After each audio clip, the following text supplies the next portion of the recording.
When you first start truck driving. Ooh, scales are open. Gotta go through them. Don't want to get pulled over by the CHP. Oh, a sticker pumpkin up my butt and call me spooky. I'm speeding. I need to drop it down to 55. I'm going 56. Don't want to get a ticket.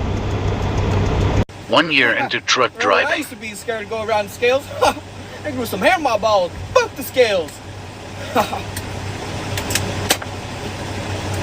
Get the fuck out of the way!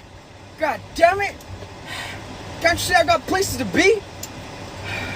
What kind of Betty Crocker bullshit is?